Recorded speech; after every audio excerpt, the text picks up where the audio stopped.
শাড়ি, তার উপরে গলানো jersey. Jersey বলতে রঙিন গেঞ্জি আর কি।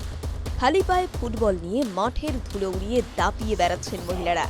রান্নাঘর ও সংসারের চার দেওয়াল টপকে খেলার মাঠে খুঁজে নিলেন স্বাধীনতা। রান্নাঘর সামাল দিয়েও যে এভাবে বল পায়ে দৌড়ানো যায় সেটা প্রমাণ করলেন সুন্দরবনের মহিলারা। ফুটবল মাঠে বল নিয়ে দাপিয়ে বেরিয়ে প্রমাণ করলেন যে রাধে সে ফুটবলেও শট করতে পারে। শাড়ি পরে মাঠ কাঁপালেন তারা। রবিবার দক্ষিণ চব্বিশ পরগনার বাসন্তী ব্লকের রানীগড় গ্রামে একটি বিশেষ ফুটবল প্রতিযোগিতার আয়োজন করেছিলেন স্থানীয় দুটি সংগঠন।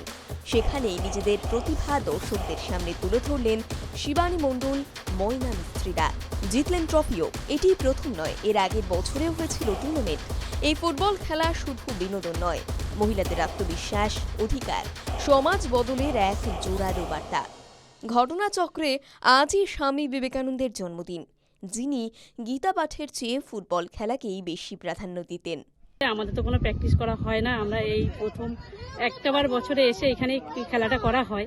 সেই দিক থেকে দেখলে একদম নতুন বললেই হয়। আমরা কিছুই জানি না, অতি সাধারণ একটা গৃহবধূ। আমরা ঘরে রান্না বান্না করা হয়, আবার তার মাঝখান থেকে এসে একটু খেলা করা, একটা আনন্দ, এছাড়া কিছুই না।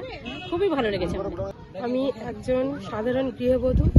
আমাদের দলের সব সদস্যরা মিলে এসেছি, খেলাধুলো করেছি, খুব আনন্দ পেয়েছি। আগের বছরে আমরা ফার্স্ট প্রাইজ নিয়ে গেছি, এবছরেও ফার্স্ট প্রাইজ নিয়েছি। কিন্তু আমাদের খুব গর্বিত যে স্যারদের সাথে আমাদের যুক্ত আছি, বা স্যাররাও আমাদের সাথে যুক্ত থাকুক। TV9 Bangla digital.